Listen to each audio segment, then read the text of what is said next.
Roberto, muchas cosas. En nuestras prisiones se habla de que tradicionalmente han habido negocios, de que se ha llegado hasta bloquear las señales de celulares y privilegios sobre todo. ¿Cómo desmontar eso y cómo desmontar? Se puede visitar para que se vea cómo sigue funcionando la Victoria, porque aunque está cerrada, todavía quedan privados de libertad. Ahí. Y cómo funciona el nuevo modelo, que el modelo reformado, que es en el caso de las Parras. Finalmente, Roberto, la Parra fue una buena decisión, al fin y al cabo son buenas las instalaciones y va a servir para hacer un gran trabajo. Fue una mala decisión. Fue una mala decisión reunir a todos los privados de libertad en un solo lugar, reunir a 8.500 privados de libertad. ¿Cómo tú te haces cuando tú tienes presos especiales? Como por ejemplo el caso de los presos de SENASA. Con los mismos derechos, con las mismas obligaciones, pero con restricciones relacionadas con el tema de su seguridad y de su integridad personal. No se mezclan con los demás. No. Pero eso no es únicamente con ellos, con otras personas que tienen un perfil alto. La entrevista del Telematutino 11, gente importante a tratar temas importantes. Nos acompaña el licenciado Roberto Santana, ex rector magnífico de la Universidad Autónoma de Santo Domingo, y un hombre que ha dedicado su vida al tema penitenciario, trascendiendo incluso nuestras fronteras y asesorando a gobiernos de otros países en esa materia. Actualmente es director de la Oficina Nacional de Apoyo a la Reforma Penitenciaria. Feliz año y éxito, Roberto. Muchas gracias por aceptar la invitación. No, gracias a ustedes por invitarme. Yo con mucho gusto, inaugurando el año con ustedes aquí. Bienvenido, un gusto que esté con nosotros. Gracias, Jacqueline. Hablamos fuera de cámara, Roberto, todo ese proceso, por lo demás complejo, de trasladar a un preso de una cárcel, que es un antro, a una cárcel que no es un hotel 5 estrellas, pero es 1 estrella o 2 estrellas. Entonces, ¿cómo se está manejando eso? Porque hay una cierta gradualidad, ¿no?, en el traslado. ¿Cuáles son los pasos que se están dando? Bueno, lo primero es que el traslado de la Victoria a Las Parras consiste en sacar a los privados de libertad de un lugar desordenado, sin control y plagado de corrupción, a un lugar correccional gobernado por las autoridades legítimas del Estado. Y esto implica un esfuerzo que no es únicamente tener una nueva infraestructura, sino hay que tener un nuevo personal, porque no es llevarlos para allá y llevar también a la policía para allá. Sí. ¿De acuerdo? Un personal que se ha ido formando durante una cantidad de meses y tener también los programas correspondientes, los programas para inmediatamente llegan, evaluar ante quienes estamos. Lo primero que hemos hecho en la misma Victoria es sacar de allá los que están en una situación, yo diría, más humillante, más indigna. Personas que están durmiendo en el suelo, personas que están condenadas. Entonces estamos sacando esos grupos, los sacamos por grupos y entonces cada grupo de esos lo evaluamos. Usted es reincidente, usted va para tal lugar, usted va para tal bloque donde usted no se junta con otros que cayeron presos por primera vez. Usted tiene más de 60 años, usted va para el primer piso. Usted es un joven de 23, 24 años, vaya para el 4º piso. Usted tiene delito de sangre, usted va en un lugar y usted no se junta con el que está preso por algo accidental, y así por el estilo. Es decir, es un proceso de clasificación que nos permite, a partir de lo que le falta a esos privados de libertad, nosotros diseñar cómo compensar esas carencias. Está en primaria, va a estudiar, va a seguir en la primaria. Eso hay que averiguarlo con la escuela donde él estaba, que dice que sí, que él pasó por allá, o usted está en secundaria, etcétera. Entonces usted es albañil, usted es plomero, etcétera, porque en el modelo reformado, creo que eso ustedes lo saben, y la Parra la estamos entrando en el modelo reformado, las actividades educativas y laborales son obligatorias, no son opcionales por parte de los privados de libertad. Entonces, ese es un proceso que lo estamos ejecutando gradualmente. Lo primero que hicimos, después de hacer la preclasificación de los privados de libertad en La Victoria, fue cerrarla. Está cerrada La Victoria, de por vida, ya no puede entrar nadie, ya solo pueden salir. ¿Para dónde pueden salir? Pueden salir para Las Parras, que es para donde estamos haciendo la mayor parte de traslado, o algún privado de libertad que esté cumpliendo su condena en La Victoria, pero que su arraigo está en otra provincia, está su familia, entonces se le traslada para ese lugar mediante orden de la autoridad competente. Roberto, son muchas las tareas a cometer en cuanto a lo que es el modelo penitenciario en la República Dominicana, las carencias de siempre, el hacinamiento y todas las faltas. Somos un país pobre y desorganizado en esa área. Y se ha venido haciendo un trabajo. De hecho, hiciste un trabajo de lo que se llamó un nuevo modelo, que fue replicado en otros países incluso. Pero seguimos teniendo muchas tareas que acometer. Actualmente hay unos 41, y me corrige, recintos penitenciarios en la República Dominicana. De adultos. Ajá, y está ahora mismo concentrado en el tema de lo de La Victoria, que es el más escandaloso, hacia Las Parras. ¿Cuáles son los planes para este año 2026, Roberto? Y si cuenta con el presupuesto y el acompañamiento para que se hagan esos cambios en el sistema penitenciario. Muy bien. Para este año 2026 tenemos previsto mudar de las fortalezas militares y los recintos policiales 11 prisiones que están en el sistema tradicional. La gente a veces dice, pero ¿para qué más cárceles? No son más cárceles. Estamos sacándolos de lugares donde nunca debieron estar y llevarlos a lugares donde se pueda hacer el trabajo con ellos. Junto con esas 11, estamos entregando en este año 4 que empezamos ya el año pasado. San Juan, Higüey, la segunda etapa de Las Parras, que se va a entregar entre abril, mayo, junio. Es un tema complicado por las lluvias en esa zona. Y Barahona. Entonces, a esas 11, tú le sumas 4, estamos hablando de 16. ¿Cuántas son las prisiones que están en el sistema tradicional? 19.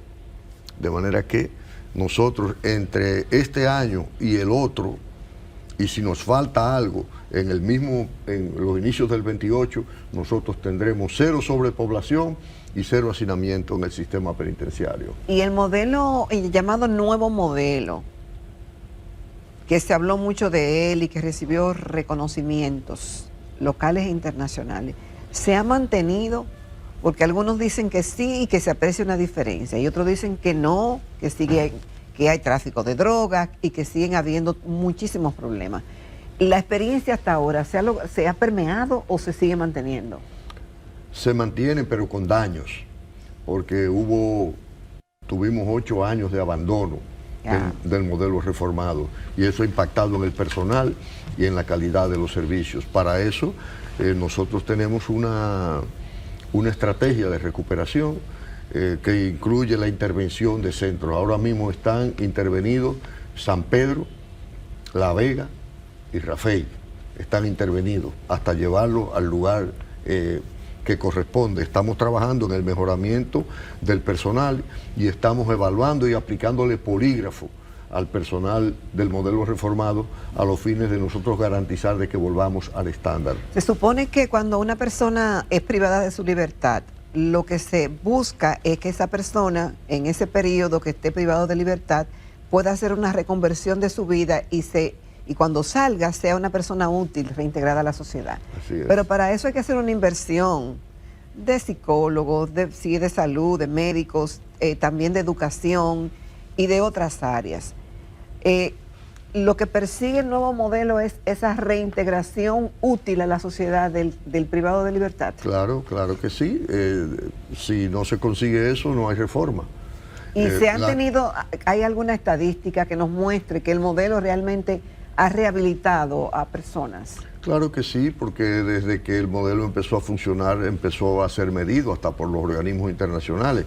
Y es por eso que República Dominicana fue declarada el centro de excelencia de la reforma penitenciaria de la región, lo cual del 16 al 24, al año pasado, se deterioró bastante, esa es la verdad.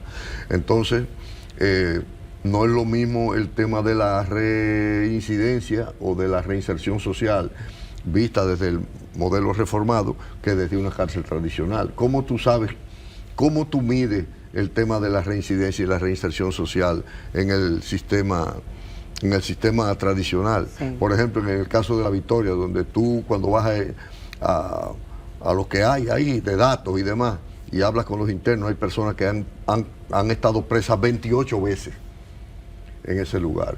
Entonces se ha logrado, y de hecho en un momento estuvimos por debajo del 5% de reincidencia, cuando en el mundo, bueno, aquí en República Dominicana, mal medido, la reincidencia en el sistema tradicional es del 70%. Entonces, ese es el trabajo. Ahora, hay un tema que yo quisiera consignar de una manera muy práctica.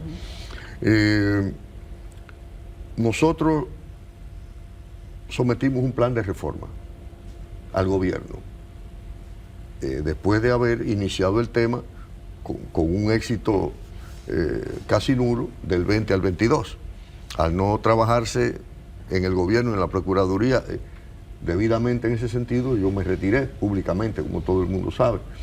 Pero a raíz del incendio que hubo en La Victoria, que todo el mundo reconoce, que todo el mundo recuerda, pues a mí se me llamó y nosotros volvimos a asumir el tema de la reforma, armamos los correspondientes equipos y hace unos cuantos meses, 3 meses o algo así, y unos días, pues el gobierno nos llamó y la Procuraduría para que asumiéramos la transición.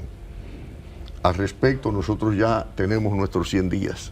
Entonces, en esos 100 días, nosotros hemos cerrado La Victoria, porque se habla, bueno, pero ¿cuáles son los resultados? Ahora yo pregunto, ¿cuántos años estuvimos pidiendo en este país que se cerrara La Victoria? Ustedes, todos los medios, la sociedad dominicana. Décadas. Sí, porque decían que era todo lo que nuestro país no debía hacer. Pues en estos 100 días está cerrada. La gente decía, ¿cuándo es que van a abrir las parras? Finalmente ya está abierta, ya está funcionando las parras. Pero junto con esto, es bueno señalar que uno de los elementos de reforma que nosotros planteamos es que había que sacar el sistema penitenciario de la Procuraduría. Porque el que está persiguiendo, el que está investigando, el que está litigando en los tribunales, no puede ser también, me refiero al Ministerio Público, no puede ser el que está atendiendo a los presos, que se fugó fulano, que hay que ponerle, que se acabó la comida en tal cárcel. Bueno, pues ya está fuera, ya fue designado el nuevo, ¿cómo se llama? El ministro de Justicia. Sí. Es decir, ¿tú crees que el Ministerio de Justicia va a contribuir a mejorar aún más? Es Claro, decir, porque va a hacer tu trabajo todavía más fácil. Pero claro, porque dentro de ese ámbito del Ministerio de Justicia, el tema penitenciario es el tema principal.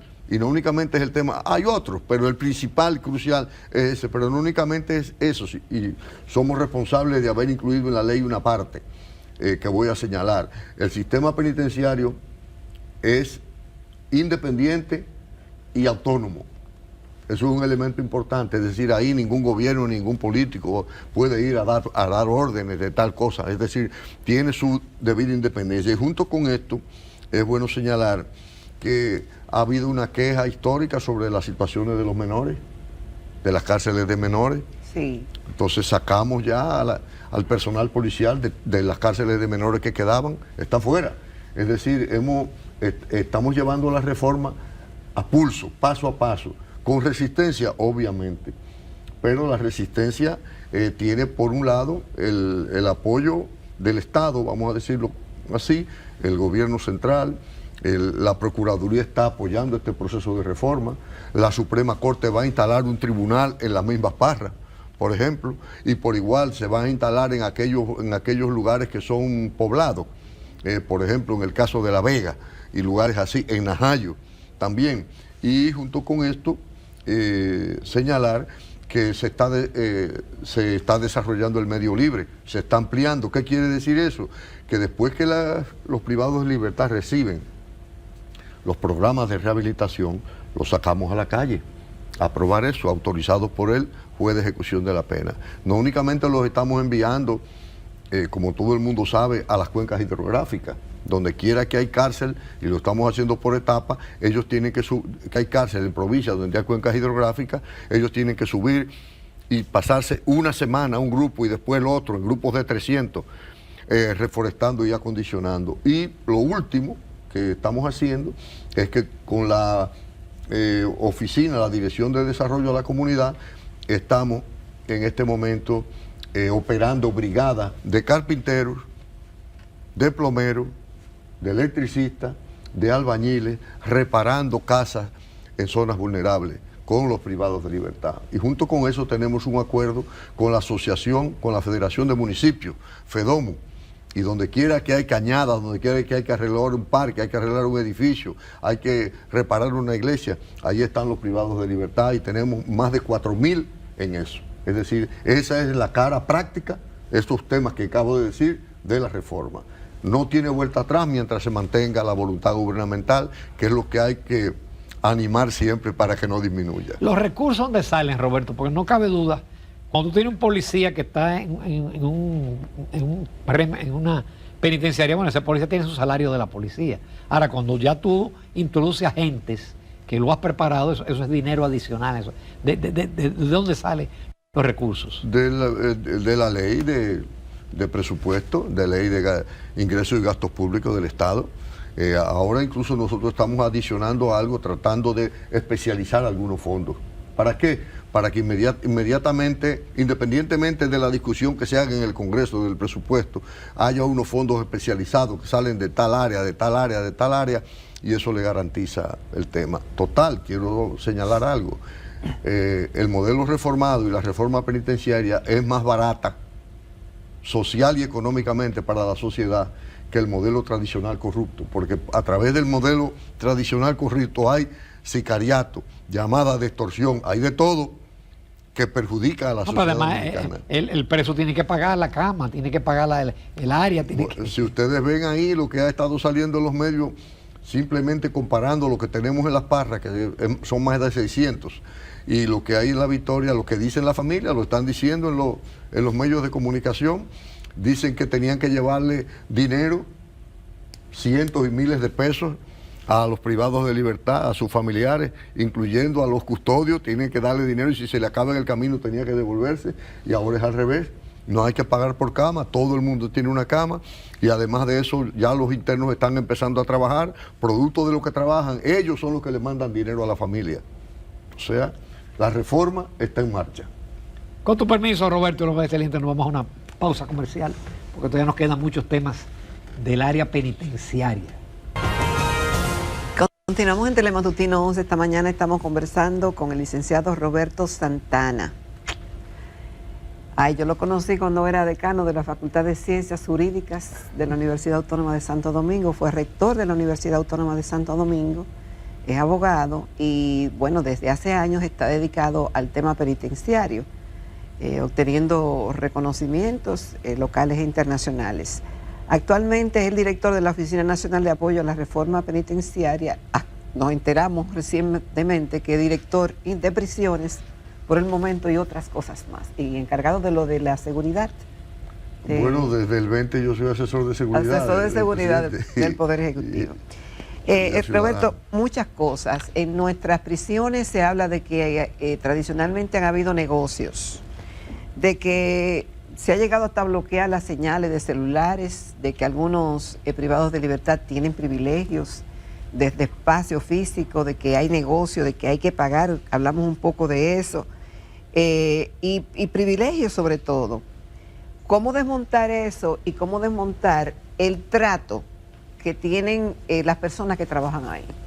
Que tratan al privado de libertad no como una persona, sino como un delincuente, y el trato que se ha denunciado es vejatorio. En eso se ha estado trabajando, en ese desmontamiento, en ese desmonte de toda esa prácticas, malas prácticas, y también de ese trato muchas veces inhumano. Una persona que está bien, cometió un delito, pero sigue siendo un ser humano. Claro que sí, en eso ha consistido la reforma desde que la iniciamos en el 2003. Y ahora cuando la hemos retomado, hemos hecho lo mismo, es la diferencia entre La Victoria y Las Parras. Los dos lugares siguen funcionando. Se puede visitar para que se vea cómo sigue funcionando La Victoria, porque aunque está cerrada, todavía quedan privados de libertad. Ahí. Y cómo funciona el nuevo modelo, que el modelo reformado, que es en el caso de Las Parras. Finalmente, Roberto, ¿La Parra fue una buena decisión? Al fin y al cabo, son buenas las instalaciones y va a servir para hacer un gran trabajo. Fue una mala decisión. Fue una mala decisión reunir a todos los privados de libertad en un solo lugar, reunir a 8.500 privados de libertad. En su momento yo sugerí que eso se dividiera de acuerdo con la dispersión demográfica de la provincia y del distrito, aprovechando la avenida de Circunvalación, que en la parte oeste de la provincia se colocaran 3 prisiones de 1.000, en la parte norte de la Circunvalación 3 de 1.000, 3 prisiones de 1.000 más, y en la parte este, Boca Chica, carretera de Samaná, todas esas partes ahí, 3.000 más. En total 9.000, porque en el momento que se habló de eso había 9.300 privados de libertad en La Victoria. Pero las autoridades de ese momento lo que hicieron fue que en lugar de colocarla de esa manera y colocarla donde está la comunidad, porque dice las reglas de las Naciones Unidas que las cárceles tienen que estar cerca de la comunidad de donde son los privados de libertad, para que la familia los pueda visitar, para que la comunidad los pueda vigilar y para que cuando salgan en libertad se reinserten ahí mismo.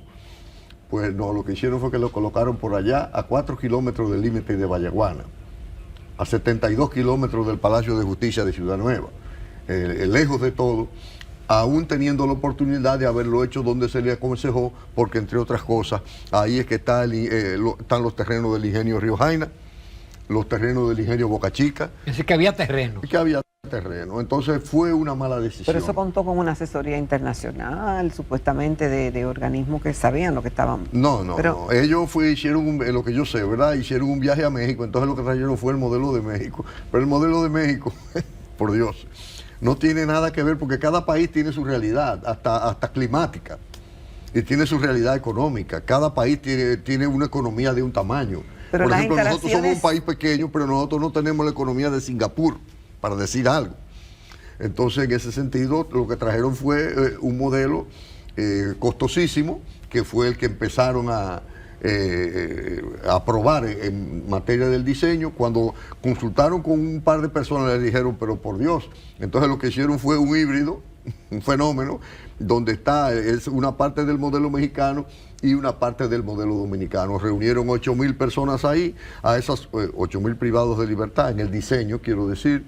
Junto con eso hay que tomar en cuenta que eso tiene que estar operado de acuerdo con las Naciones Unidas en una relación de 1:4, es decir, con alrededor de 2.000 privados de libertad, más 8.000, 10.000 personas, más los que los visitan, 15 o 20.000. Estamos hablando de 25.000 o 30.000 personas y había una sola puerta. Ay, Dios. Registrando a esas personas para entrar y para salir, se pasaban un día. O sea, entonces hubo que Rediseñar. rediseñar. Readecuarlo. Alrededor de 4 meses en ese rediseño. Entonces, porque no podíamos tumbarlo, porque era una inversión que tiene, entre los edificios mayores y menores, tiene casi 200. Casi 200. Aún así, hubo que tirar abajo algunos y hubo que resolver otras cosas.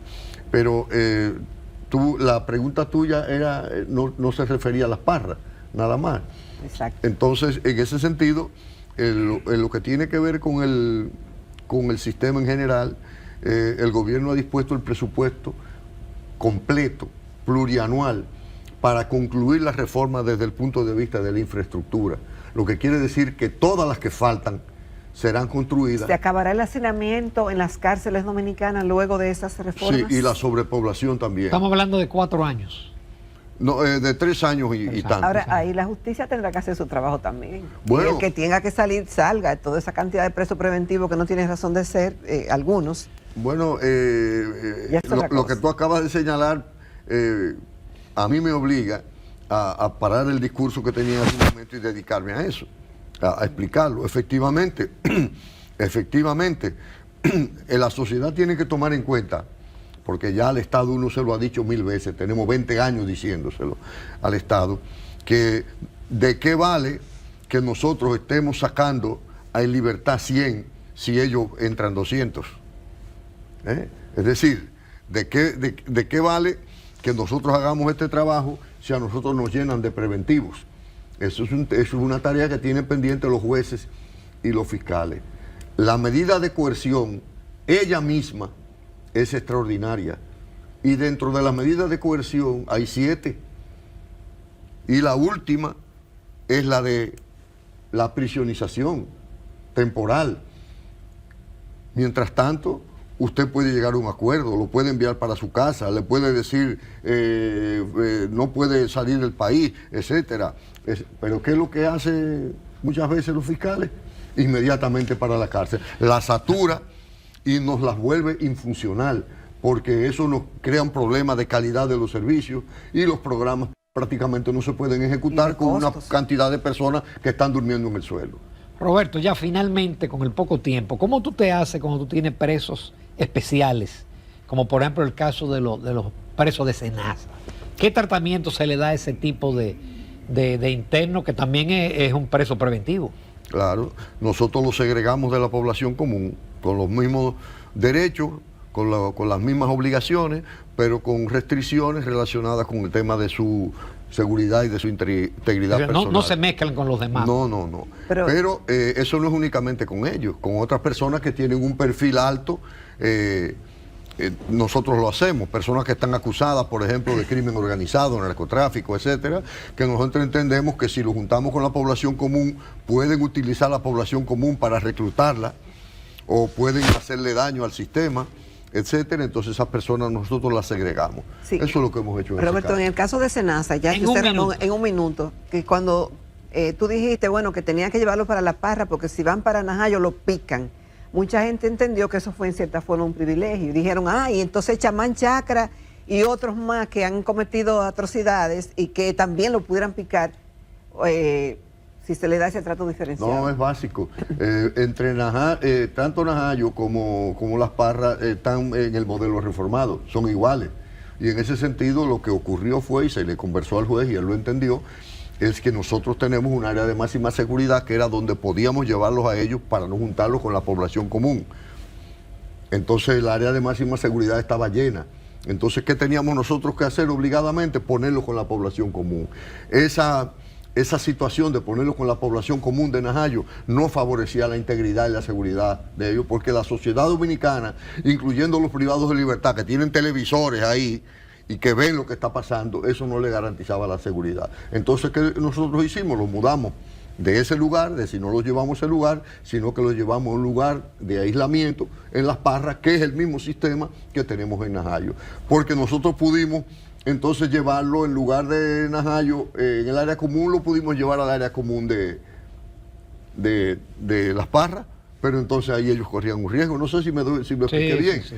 Es decir, el juez lo manda a Najayo, pero nosotros tenemos que determinar a qué parte de Najayo. Es decir, no es porque tenían privilegios y que lo tenían que proteger más que los otros, sino porque era lo que procedía. Bueno, tengo que protegerlo más que los otros, pero protegerlo más que a la sociedad dominicana tranquila. Nosotros tenemos el control de esto y junto con eso el resto del sistema pasará el tradicional al modelo reformado para acabar la corrupción, el sicariato, el desorden, y el modelo reformado lo estamos llevando, alineando de nuevo. Hemos ya intervenido 3 centros, estamos persiguiendo a todo personal, BTP, etcétera, que se mete en rojo. Tengo 11 presos y tengo 21 que lo estoy investigando. Ese es el camino. Excelente, Roberto. Éxitos. Gracias. Y muchísimas gracias por aceptar la invitación. Bien, como en la recta final vamos a contar con el magistrado Rafael Báez, él es juez de la primera sala penal de la Corte de Apelación del Distrito Nacional, para hablarnos un poco de los avances en la justicia.